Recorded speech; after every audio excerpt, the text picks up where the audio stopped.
Hello again, my name is Nathan. I go by Peteparker, and every week I do comic book reviews because that's the rule around my house.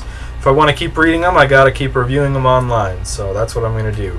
This review is going to be for Avengers Children's Crusade. It's over here. Number 6 out of 9, I think. Yeah, 6 out of 9. This is by Alan Heinberg and Jim Chung, who is amazing.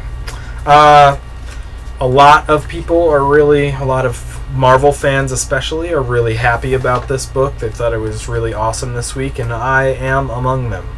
I just recently caught up on this series, reading digital backlog books of the 1 through 4, apparently, because as soon as I jumped in on this one, I realized that I had missed an issue somewhere because I had missed some of the story. But that really didn't affect me. You get a little bit of the whatever here, the summary, and then you can jump right into it. So Scarlet Witch is going crazy. Everybody's like, oh my gosh, she's alive, but at the same time, you know, I knew where she was. They're comparing notes or whatever.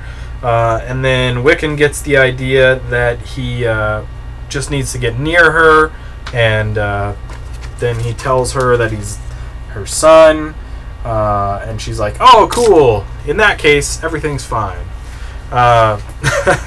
Which sounds worse than it is, but it's not. The problem I have with that is that apparently the Scarlet Witch, you know, had her own children or made up her own children or whatever, right? And they were real souls that she made or something. So when all that was destroyed in the House of M and they were dissipated into the ether or whatever, they became reborn or something, or started inhabiting other children somewhere else, which is kind of screwy, right? They don't really... I think they've talked about before that these two boys are older than the House of M event. So they were born before that, but then suddenly they got the souls and looks of exactly each other, of this Tommy and Billy twins that, what's-her-name had, which is kind of crazy, right? And then now she's totally embracing them as her... She's like, I can't believe I didn't know you were my son, blah, blah, blah. Right? Which is weird, right? Because these two boys grew up with a mom and dad, their own mom and dad. They didn't know each other at all. And then they developed powers over time, and those powers led to them being on the same team, which they're like, hey, we look a lot alike. That's weird. Hey, we have the names of the Scarlet Witch's kids. That's weird, too. And we're Avengers. Well, that's all coincidence or whatever. It's probably nothing, but it may be a connection, right? And then they find out, oh, we really are her children. But that doesn't really fit.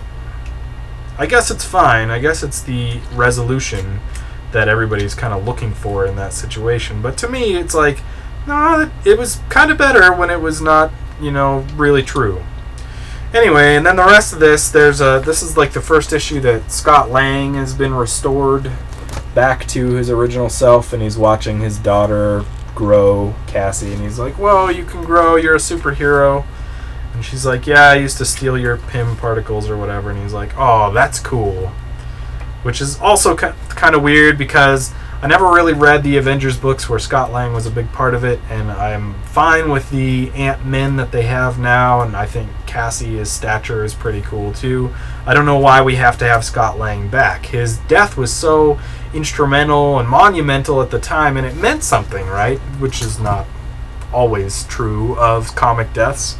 He didn't really need to come back. Like, I don't understand why these revelations are happening in between him coming back and this whole, you know, hi, mommy, revelations. It's kind of... It's really cool, right? The story's cool because it's wrapping up things and it's making changes and all that, but at the same time, I don't really understand the point of those yet. And hopefully I will by the number 9. But anyway...